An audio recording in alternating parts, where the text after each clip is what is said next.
Bener nggak sih Indonesia dijajah selama 350 tahun?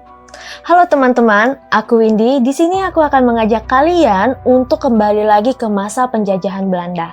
Tanpa basa-basi lagi, mari kita simak cerita yang satu ini.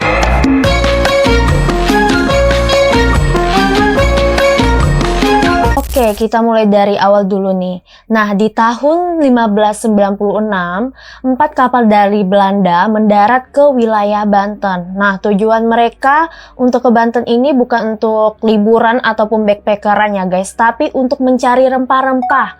Di mana pada saat itu rempah-rempah di Eropa tuh sulit banget ditemuin dan mungkin kalau misalnya ada pun itu tuh mahal banget harganya. Bisa sekelas harga-harga emas gitulah guys ya. Nah, pada saat itu Indonesia belum menjadi negara ya, tapi masih berupa kerajaan-kerajaan seperti Kerajaan Banten, Kerajaan Mataram, dan juga Kerajaan Makassar atau kerajaan-kerajaan lainnya ya guys ya.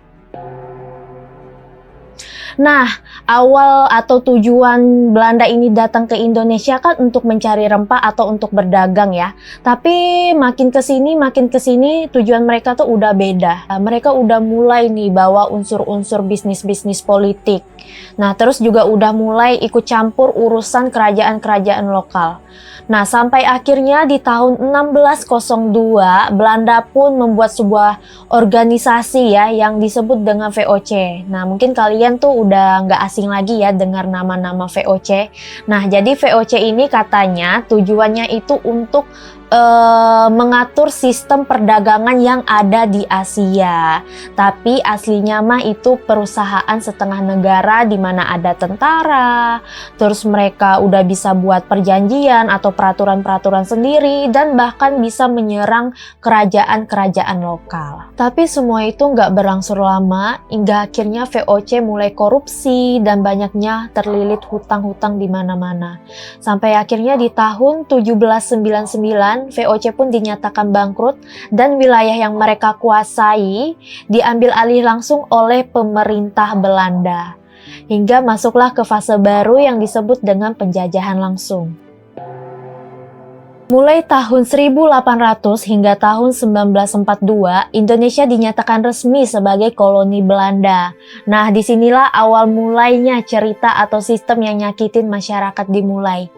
Salah satunya sistem tanam paksa. Nah, sekarang kita akan bahas bentuk-bentuk penjajahan pada saat itu, yang dimana membuat masyarakat Indonesia mengalami kesusahan. Di sini ada 4 bentuk penjajahannya, yaitu yang pertama ada tanam paksa, terus ada kerja rodi, eksploitasi ekonomi, dan juga politik adu domba. Yang pertama, tanam paksa. Nah, tanam paksa ini di mana petani di Indonesia itu diwajibkan untuk menyisihkan tanahnya untuk menanam tanaman ekspor Belanda seperti kopi, tebu, dan juga nila. Nah, untuk hasil ekspornya ini harus disetor ke pemerintahan Belanda langsung. Nah, jadi mereka kadang diupah, kadang juga enggak. Nah, untuk makan juga kadang susah banget ya. Dimana nggak susah, tanah yang seharusnya ditanam untuk padi harus mereka relakan untuk menanam tanaman ekspor milik Belanda. Nah, yang kedua kerja rodi, di mana masyarakat pribumi dipaksa untuk kerja membangun jalan, bangunan, ataupun jembatan tanpa diupah sepersen pun. Jadi kadang capek, mereka tuh harus tetap bekerja dan juga kadang disiksa. Infrastruktur sih pada saat itu memang bagus ya, tapi dengan penderitaan masyarakat pribumi pada saat itu. Ketiga ada eksploitasi ekonomi, di mana semua sumber daya alam seperti hasil tambang, hasil bumi, dan juga tenaga kerja harus disetor ke pemerintahan Belanda. Nah, jadi pada saat itu memang masyarakat Indonesia mengalami kemiskinan dan tentunya Belanda mengalami kemakmuran. Simple tapi nyesek banget ya. Dan yang keempat, politik adu domba. Belanda memang pinter banget ya untuk mengadu domba satu sama lain kerajaan. Nah, misalnya nih mereka membantu kerajaan yang A untuk melawan kerajaan yang B. Hingga antar kerajaan ini merasa terpancing dan akhirnya mereka saling melawan satu sama lain. Sampai akhirnya Belanda pun bisa menguasai semua itu. Jadi mereka nggak perlu turun tangan langsung untuk melakukan perang besar-besaran. Jadi cukup main di belakang layar aja nih ceritanya. Tapi semua itu berubah waktu Jepang memasuki Indonesia di tahun 1942. Dengan waktu yang singkat aja nih Jepang ngusir Belanda untuk angkat kaki dari Indonesia. Banyak yang ngira kalau Jepang sebagai penyelamatnya Indonesia, tapi sama aja, malah di part Jepang ini lebih kejam lagi masanya. Tapi kalau di masa Jepang ini masih ada lah ya angin-angin segarnya, karena mereka melibatkan langsung masyarakat pribumi untuk masuk ke dalam pemerintahan dan militernya. Meskipun pada akhirnya memang selalu dimanfaatkan. Setelah Jepang kalah dari Perang Dunia Kedua, akhirnya Indonesia pun dinyatakan merdeka, tepatnya di tahun 1945. Tapi perjuangan gak sampai di situ aja guys. Ternyata Belanda ini punya niatan untuk kembali lagi ke Indonesia melalui agresi militer.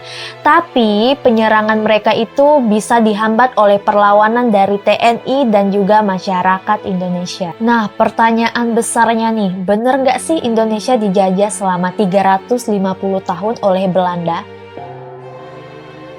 Jawabannya tidak sepenuhnya benar. Tapi memang pertama Belanda itu datang ke Indonesia di tahun 1596. Tapi mereka nggak secara langsung nih untuk menguasai wilayah di Indonesia. Semua itu dilakukan secara bertahap. Dan melewati beberapa masa nih, kayak penjajahan Inggris di tahun 1811 sampai 1816. Kemudian melewati masa pengaruh Prancis saat Napoleon berkuasa.